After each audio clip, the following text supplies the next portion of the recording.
What is the spiritual work of Tisha B'Av? There are so many answers to this. There is so much Torah to learn in preparing our hearts and souls to remember and to mourn the Beis HaMikdash and all that it represents in this world, to yearn for Eretz Yisrael, the Holy Land, to hope and pray that this year especially, but every year, should be the year that we know Mashiach is born on Tisha B'Av, and please God, we should hear this Tisha B'Av become a simcha, an absolute celebration. But in the meantime, let's learn some deep Torah of Rabbi Shlomo. Let's learn Chassidut on Tisha B'Av. It's a very short piece. I think it's very, very meaningful, and it's going to give context and connection to this year's Tisha B'Av.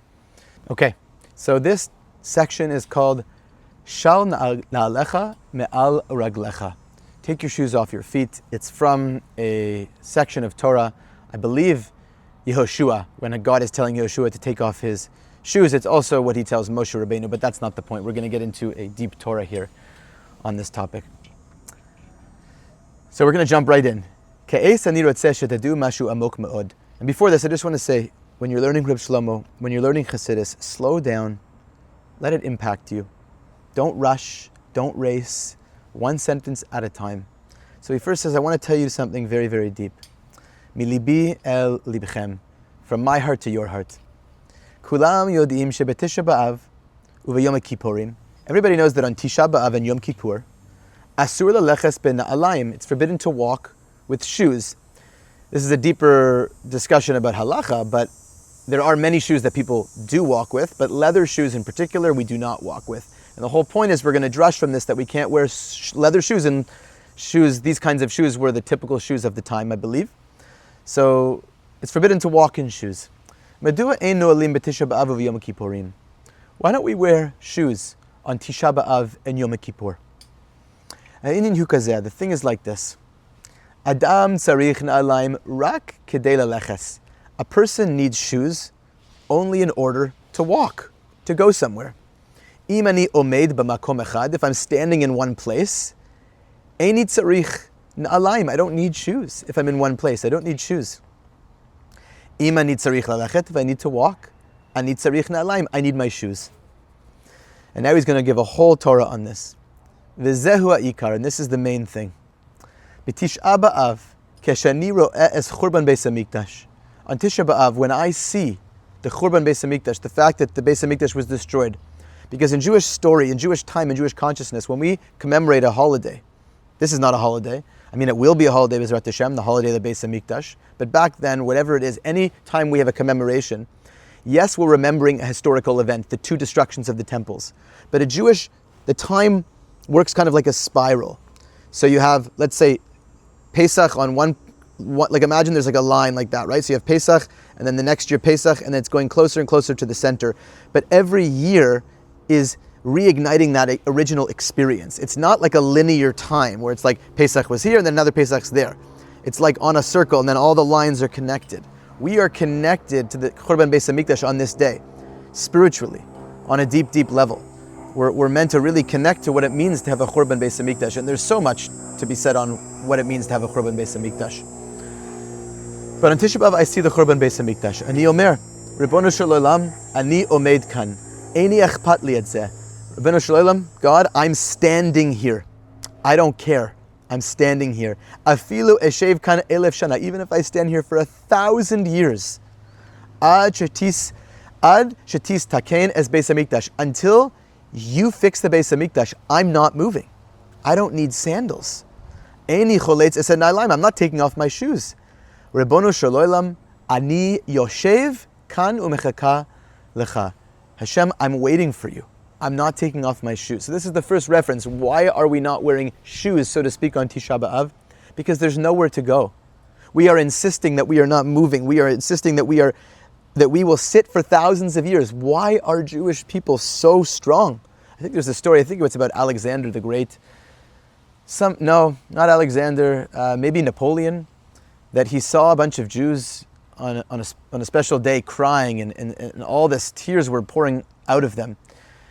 And he was asking, like, what's going on with these people? And they said they're crying because they lost the Beis HaMikdash. Someone told them they lost the Beis HaMikdash. And he's like, when was this? And they're like, this was, 1800 years ago, whenever Napoleon was. This was 1800 years ago. And he said, a people like this, who are crying over something from 2,000 years ago, they're going to merit to see it rebuilt. Jewish people have been crying for thousands of years. For Eretz Yisrael, we're back there, which is such a deep idea, that we're back in Eretz Yisrael. And what does that mean? But we've been sitting and saying, we are not moving. We're not moving from our Jewish identity. We're not walking on this day. We are insisting and demanding that Hashem rebuild the Beis HaMikdash. This is a day where we say for eternity, we're not moving until it's rebuilt. This is the kind of people with a holy stubbornness and say, no, we cannot function without the Beis HaMikdash. You better fix it, Hashem. It is that strength, it is that will, it is that belief that keeps us going. Makra b'Yom Kippurim. What happens on Yom Kippur? But Yom Kippurim. So now we're doing Yom Kippur. So first we're doing Tisha B'Av, now we're doing Yom Kippur. Makra b'Yom Kippurim. B'Yom Kippurim ani omer, Ribono shel olam, ata chayav lisloach li. Hashem, you have to forgive me. Ki eineni yachol lazuz. I cannot move. Ad shetislach li. Until you forgive me, I'm not moving. So let's just understand this. So there's a different type of not moving on Yom Kippur. Tisha B'Av is not moving because we need to remain basically suspended in time until the Beis HaMikdash is rebuilt. There's a part of us that cannot walk forward and move forward until the Beis HaMikdash is rebuilt, until there's a third temple, until there's a house of prayer for all peoples, until there is Shalom, until there is Mashiach. We're not moving. But on Yom Kippur, we don't go too much into it, but on Yom Kippur, the not moving is a little bit of a different concept.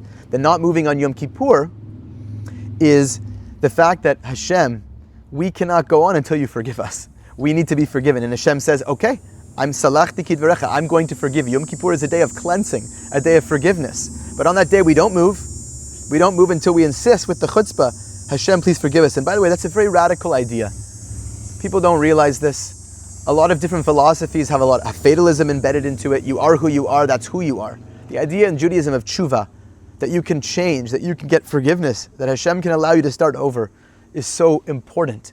So on that day, we stop moving, and we say, Hashem, forgive us. And when it's that insistent, that stubbornness to want to be forgiven and to improve our lives that is so powerful. So those are two different types of not moving. But we're going to go now deeper into the second type. And another very deep thing. Why does a person need shoes? We need shoes in order to walk to a place that we haven't yet reached. We're going to a destination. But on Tisha B'Av, we've already arrived. On Tisha B'Av, we've reached the highest place in the world. Tisha B'Av be'atzmo me'ir oro shel Kadosh Baruch Hu bli kelim. We're going to have to unpack this. On Tisha B'Av itself, Tisha B'Av shines the light of Kadosh Baruch Hu without vessels. But let's slow this down for a second. We need shoes to go to a destination. On Tisha B'Av, we're not going anywhere new. That's why we don't need shoes. Because the not moving on Tisha B'Av is a not moving because we've arrived to the place, the ultimate place is Jerusalem. We are saying that there is no other destination to go to as Jews other than Jerusalem, other than the Beis HaMikdash. That is the ultimate story of Jewish destiny. Of course, we are meant to be a Kiddush Hashem wherever we're walking. We're in the galut, in the exile, wherever we're walking, we need to carry Hashem with us. That's what we've done. But on one day a year, we say no shoes, there's nowhere to go. We've already reached the destination. The destination is Jerusalem.